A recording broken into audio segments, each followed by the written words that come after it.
So hey guys, See the Geek here, back with I guess an update video to the PQ that I went to yesterday. In fact, uh, didn't do the video that day because I was so tired after the event, and it was about an hour away, so it was a long drive there and back. This was the West Bend PQ in Wisconsin. I believe they had 72 people enter, uh, and there was 7 rounds. So one more round than the one we had in Appleton. Uh, I bel which I think had the same number, but I'm not sure. But did better than I did at that PQ. That PQ I only went 2 and 4 out of 6 rounds. This time I went 3 and 4 out of 7. I got my 2 wins, and then it just went downhill until the very last round. I got one more win. Um, but I was actually on the late night gaming stream round one. So if you know that channel and find that video, you will see me playing round one, which I just narrowly lost. That was a lot of my games that day. It was a lot of narrow misses where I could have won if I had one additional card or a different card, and I just didn't have it each time that I lost. And it's unfortunate, but once again, much like with the PQ in Appleton, Yellow Red Hero, I never got 2-0'd by anyone. That says a lot about the strength and resiliency of this color combination. That for Sabine Yellow and Kazuda on Red, that there's enough good cards in that color combination where it can just win a game, no matter what the opponent does. Which means that there's a lot of consistency and strength in that color combination. There's just some cards need to be tweaked, and then you do need to avoid some matchups where it's just like you're just going to lose, unfortunately. Um,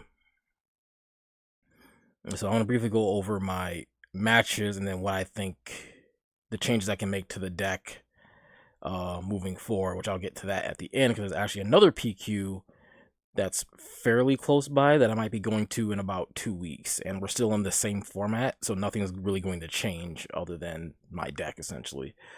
And that one's probably gonna have also the same number of people. Um, Before that, it was 7 rounds. First round, as soon as I get there, got there like 1 or 2 minutes late, but they hadn't started yet. I was actually on stream. I had table one, and they chose me to be on stream. My first time for this game. I was playing against Talzin Red, which is a deck people would say fall off because the lack of force throw, but it really didn't. Um, I'll go over how many decks we saw at this event as well. Um, I don't remember each individual game. I think he was scared the entire time because I was so close to killing him every single game. The very last game I could have won if I had any other attack pump card other than Trench Run, because I had I think Falcon out and I didn't have it, so I didn't win. So I lost in 3. Um, Very close games, but it literally came down to that where I had last actions like, yeah, I could win, but I don't have the win in my hand. So that's how that went on stream. Round 2, I believe I played Sabine Green. That was a win. I believe she was fairly new to the game, or at least that deck. Um, it was just a straight 2-0 win. Just having all the ships and all the right attack pumps, trench runs, and heroic sacrifices got me there because my damage output is slightly higher than Sabine Green's. Also, they were still on ECL base, not Data Vault, so it was easier to kill them because they only had 25 HP. Uh, Round 3, I played against, which was my second win. It was, I think it was Boba Data Vault, Pilot Data Vault, I believe. My deck was just a lot faster, and I was able to get there. He didn't really do a whole lot. I think he kind of bricked both games. Um, but really nice guy. Definitely was there to play for fun. Wasn't taking it super seriously. Everybody there was they were in a very good mood and very chipper. Very friendly. So that's how that went. Uh, and then I started losing a bunch. I lost the next 3 rounds. Round 3, I played against, I think it was another Sabine Green ECL, but this one was someone from Late Night Gaming. I lost in 3. Once again, it came down to I had a Millennium Falcon out, and I had Trench Run in hand, and I could kill him, but you can't use Trench Run on Millennium Falcon because it's not a fighter. Otherwise, I had the game win, which gave him the win because we were right there. Hit me I was at 29 HP because he couldn't kill me, even with a Rebel Assault. He almost had me dead right there and then, but he couldn't, and then I couldn't finish out the game. I was just 1 point of damage off, which really sucks. So I lost there. Next round, I think I had to play against, what was it? There was a new Snoke in there. It was Snoke Blue that I just straight up just lost to. I won game 2, but like I didn't know Green had that many 3-1 and 4-1 ship units. One of them has ambush, and it's like, yeah, those ships are easy to kill, but they trade into all of my ships, even my Millennium Falcon, and I can't do anything about it. That's a matchup I'm gonna have to watch out for. It's a matchup that Kazuda wants to avoid, because I didn't know they had such awkwardly stat ships in that color combination that I want to avoid, because that's not cool. A lot of control. That's what I primarily lost to. Was either the deck lost to itself, or I got hard control where they kept killing my units every single turn and I just died. Round, then I don't know if it was interchangeable, but round 6 it was a Han 2 red, which is a little different. I lost. He just had he had the red removal of open fires and aggressions, and I just lost. Couldn't do anything about that. So yeah, I got hard controlled in mono red. And that's how I lost that game. But I still got game 2. I just couldn't close out game 3 because he just had way too much removal. And then last round, what were they playing last round? I won 2-0. I believe there was another Boba Data Volt, and I was able to just blitz through to the win. But that's how the tournament went after the 7 rounds. There was a ton of Sabine Green on ECL at the event, more than I was expecting. The Snoke deck was also surprising. That was just a one of, I believe. Everybody else was playing what you would expect. A couple thousands, one that I played. Lots of the Sabine Green ECL. Some Boba Data Vault. And primarily that's what I ran into. I think Late Night Gaming ended up taking up most of the top 8 spots for the event. Pricing was only top 8 and higher, nothing for top 16 or 32. We still got like the promos for playing, the participation, and some packs for entering, but we didn't get anything else. I believe I finished 38th, so I was about half of the 72. So better than I did last time, but there definitely needs to be some changes to the deck. But I still think this deck is very much viable and it can do well. Do I think Sabine Yellow can work? Yes. Playing this, the color combination proves that it has the tools necessary to win. I think Sabine Yellow would be much harder because it's an all ground-based deck for the most part. And that's why I went to Kazuda, because Turret is a thing. The new blue Turret. And him sticking to the ground when Sabine doesn't play removal and he just is going to sit there is really, really bad. You have to play some very unique cards to get around him and not have to deal with him. But also the force mechanic as well is a problem. But when you're in space, you don't have to deal with force units because there are no space force units, and you don't have to deal with Turret because he's only on the ground. There is no like super strong space sentinel, thankfully. Not yet. So I think Kazuda slightly edges out Sabine Yellow. But Sabine Yellow I think still has a little bit more consistency in the cards that it can play with the Rebel package. The Rebel package is still just insanely strong. But Kazuda just has the damage output to just get there. The changes that I would make is that the deck needs more level 1 ships. Probably the fighter. No one was really playing Quinlan at the event, so if no one's running ping damage, I think those ships are viable. The 1/2/2 ship. I think there's even one in the Battle of the Hoth set. I think that's a yellow one that's 1/2/2. I believe. It doesn't get any. It's like a vanilla, but I have to actually double check that. That might be a card that I could play over the fighter, because I think that's also a fighter. It doesn't have the downside ability. It's just a vanilla. There are some cards in there that could actually see play in this deck in the main format. Actually, that's something I'm gonna have to look into. But yeah, never got off the BB-8 combo. It never happened. I did it once to kill someone with Fireball, which is a resistance ship, but not with the black one. I think that play is just too kind of pie in the sky, magical Christmas land of a play. Fireball or on black one is a more realistic approach, but even outside the BB-8 is kind of irrelevant as a card.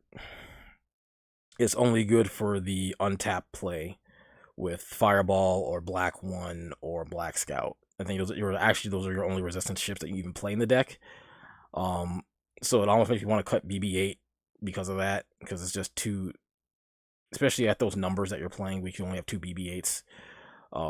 And you need more level 1 ships because a lot of people were playing Power of the Dark Side.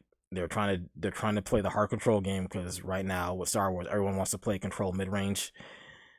They don't want to deal with your units. They just want to do 1-for-1 trades with removal, and you have to try to remind them that you can't just do that in every game you play. You have to remind them that that's not always going to work. So because of that, you're going to have to play more level 1s. So you can have 2 turn 1 level 1s that are preferably both fighters for this deck, so that you can trench run either one of them and push for damage, and now they can't just kill them both. Kazuda also is going to need something that he can flip into on his flip turn, preferably, and swing on that same turn, so your opponent can't just try to just have hard removal for him after turn 4 on turn 5. It's really rough getting hit with a removal card after he flips, but it happened a lot.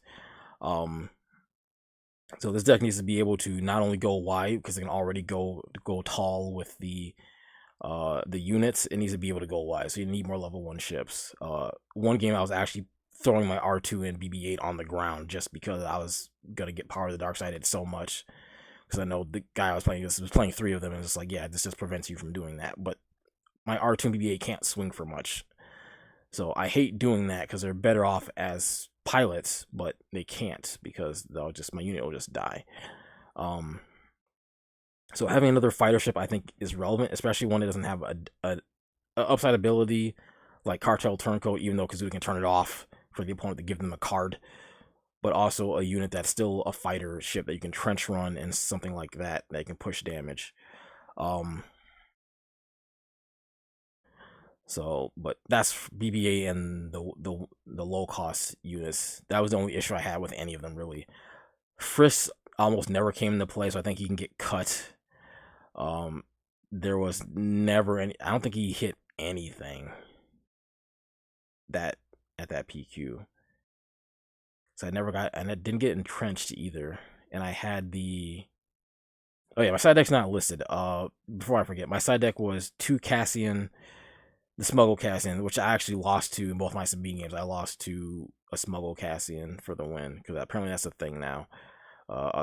So I side deck 2 Smuggle Cassian, 2 Fang Fighter to kill upgrades, because you need that. 2 Outmaneuvers, borrowing some ideas from Galactic Championship players. 2 Outmaneuvers to avoid getting ground spammed. 2 Jedi Starfighters for the Vader Yellow matchup to kill TIE Fighters. And then 2, what was the last one? I don't have my deck here with me. Something that I felt like I needed. The side deck always varies for each event. You side deck for the event, not just in general. But that was the bulk of my side deck that I was playing, and my side deck was very good when I drew it. A lot of times where I didn't draw my Fang Fires and I didn't draw my Outmaneuver when I needed it to just block a bunch of damage coming at me, and I couldn't do anything about it, and that really sucks. You gotta draw your side deck, so hopefully I can draw my side deck better next time, because the side deck is that important. I almost made the Jedi Starfires, and I'm glad I didn't, because It's a 1/4, so it's a beefy unit, but it can't push for a lot of damage. I'd rather even have a 1/2/2 that can push for damage, but even though it'll die easier just because.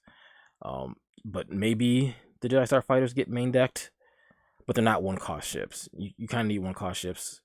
I don't mind Cartel Turncoat as a 1/2/3, but there needs to be another 1-drop ship that you can play to try to spam the board a little bit. Anakin Interceptor never came into play. He never got his attack boost, and he was just a 2/3 ship, a 2/3 ship for 2.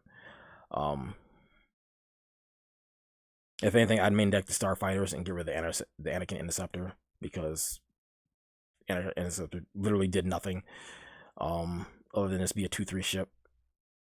That's it. So that's probably gonna get cut. I don't think it's resistant unit either, is it? It is not. So yeah, you can't even BB-8 it. Black one was great. Fireball was great. Green Squadron A-Wing was kind of it can push for 3, so it stays. Same thing with N1 Starfighter. It pushes for 3, so it can stay, even with 2 health. The Falcons are both good. They're like the mainstay of the deck. You kind of have to play both of them because they're both good for different scenarios. I was relying on Falcon Falcon a lot more than I was Clown Car Falcon. That's what everybody calls it. But this is good for when you have Kazuda and R2, then throw them in there and push for a lot of damage. You just start swinging 7 each time. It's great. AT Holler's still good as that 3, 4, 5 ship. They can't just open fire this thing. They have to like think about how they want to kill it. And then Kazuda negates it, so they can't just take it and play it. They're just desperate for units to try to combat you in space. Bigger ship just because it has big butt. I want to like this card, but also I don't like this card. I want to see if there's potentially a different ship, because 5 cost is really the top of the curve. This is the highest cost card in the deck, and tapping out to play this on 5 feels really bad if they just end up killing it. So I want to see if there's maybe a 4-cost ship that might be a little bit better, that presents, or even another 3-cost that Kazuda can flip in besides just these. Preferably a fighter. That's the key thing.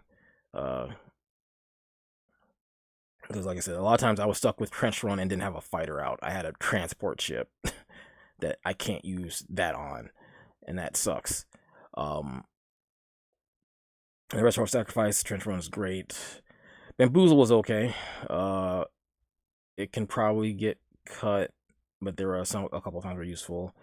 It's more so for the Kylo Ren deck, which I didn't play, so it didn't come in effect. Then there was Spark of Rebellion. It was in there. Never. I think I played it once the whole day, and it didn't really matter. And then for a cause I believe in, just because this is how you do a lot of damage with this deck.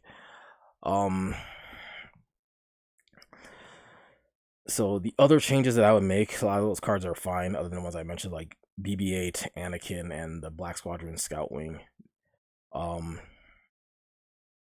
Possibly the Bamboozles can get the bump out of the deck. They're not necessary as much as I thought they would be. Same thing with Spark Rebellion. The jam communications that were in the previous build, those got cut last minute. I didn't think they would be relevant, and they really weren't. A lot of people were on like Force Lightnings and Power of the Dark Sides, but having to have the jam communications for that at the time that you want to play it, it kind of sucks. Because you want to play it to see when it's safe to play a ship. At the same time, you don't always have the resources to play it, because it's such a resource and action intensive game, and you don't really have time to take an action in your turn off to play a card to see if the opponent has something that's going to screw you over. You just have to, sometimes you just have to go for it and play it, and if they have it, they have it, and if they don't, they don't. A lot of times, yes, the opponent did have it, but I don't think playing jam communications would have been any better or worse for me. I may try it at the next PQ, put jam communications back in, but I still have doubts about that card, especially after playing the PQ yesterday. Jam communications wouldn't have made a difference in any of those matchups. It's just I didn't have the win when I needed to push for damage, which is the last change or thing to the deck that I would make. Is it needs another attack pump. Just Trench Run and Heroic Sacrifice are not enough. I thought about trying to get Surprise Strike back in here because it works on anything, but it is a 2-cost. But it's generic. The only other thing you could play that would still work for the deck is Punch It, which is the 1-cost 2 boost There's no downside or upside effect to it. It's just it only works on vehicles, but you're a vehicle deck. So it's irrelevant to play. And it's at 1 cost. That'd be the only one that's viable for the deck because all the ships are vehicles. None of them are like non-vehicles. Like they're vehicles by default. So it works on all of them no matter what. And if I had those in the deck, I would have won a couple of my matchups. Surprise Strike would work too because obviously it's more damage for a 2 cost, but it's a 2 cost. So you have to decide if you want Punch It or Surprise Strike. That's something that I'll play around with in the numbers. I did enjoy playing this deck. I liked playing it. I liked the fact that my opponents were actually respecting my damage output and they were genuinely scared that, like, yeah, on any given turn with the Trench Run, I could potentially kill you, and that was terrifying them. And that's how the hyper aggro deck should be. You should always be scared that I can just kill you no matter what. Your hard control and mid range is not going to save you. And I only need 1 or 2 units to do it. Just pumping them and then just pushing for damage. That's the key.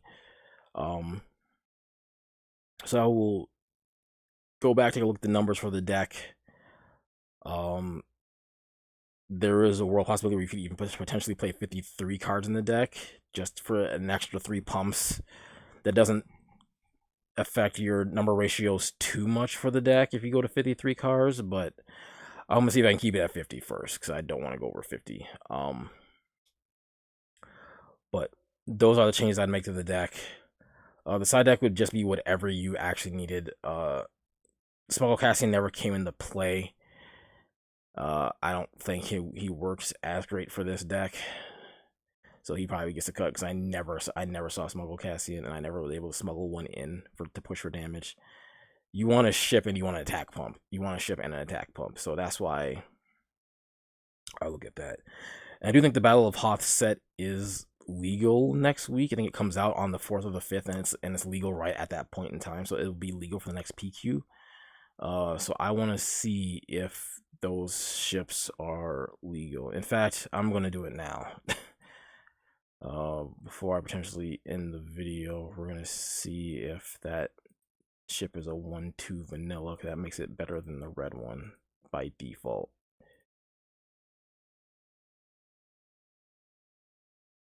We'll say cost is equal to 2 or less, because it's either a 1 or a 2. But that ship's only going to be in the Battle of the Hoth set.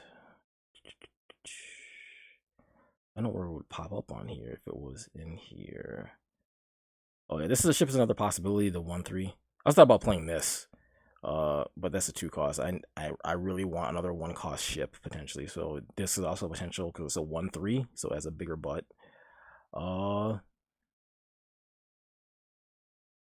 This one is from the Hoth set, but it's a 2-3 with Saboteur. It actually has nice stats. I believe it's from the Hoth set. I don't think this is the next set. It's actually not a bad ship. This one, I believe, is the Hoth set. It's a generic A-Wing. It's a 1-2 for 2, but it has raid 1, so it gets swings for 2. So yeah, this is actually a viable ship. This A-Wing, because I think this is in the Hoth set. No, this is the next set, Secrets of Power. So no, this is the next set. This is a viable card though. But I saw it. It's this one. It's a 2D for 2. So no, this one doesn't work. This one's actually bad. So yeah, maybe the Republic Y-Wing will probably end up getting played. I'd play 3 of this because you need another fighter, and it has a bigger butt so it can survive. It just only pushes for 1, which isn't ideal, but it's a 1 cost ship that you really, really need. Until this comes out potentially, because this will swing for 2, even though it has a smaller butt, but this is still here. That is a viable option. So yeah, just thinking out loud at options for my deck, and there are options for the deck. So yeah, I'm gonna keep playing this for now. Like I said, after rotation, this will probably be the deck I'm playing. Unless something better comes along. I still have Sabine Yellow put together, but I haven't played it in about a couple months. I like Kazuda where he's at. I do think that I can get it to where I want it with the changes that I want to make to it to make it a better deck. To make it more like Sabine Yellow and also make it more likely to push damage when it needs to push damage, because that's what I want for this deck. I still feel like you need the 9 attack pumps, even though there might not be room for 9 of them. Just these 2 are not enough. So a lot of games I lost is where I didn't see either one of them when I needed to see one of them, or I saw the wrong one. I saw a trench one and I didn't have a fighter out. That was that was one of the big issues. So uh, more fighters and another generic attack pump need to get in the deck. Absolutely, that's #1 priority. And then the other stuff I mentioned to make the deck better, more consistent, and output more damage when it needs to output more damage. So yeah, that's basically it I have for this deck. You'll probably see me play my updated build for the next PQ. I'm probably not going to do a video because I'm going to be working on it the entire 2-week time period until that event happens. If I make it down there, the plan is to potentially go down to the event, but anything could happen or change between now and then. I'm hoping that I can make it down to the event, but we'll see. Currently, the plan is to go down there because I want to try this deck again after some fixes, after playing it. But that's it. I always appreciate the likes, the subscribes, the comments. Thank you for all the support. Doing more Star Wars Unlimited videos, and eventually there'll probably be Riftbound videos coming up at sometime, probably before the end of next month. But that's it. I appreciate all the support. Until the next video, I'll see you all next time. Thank you.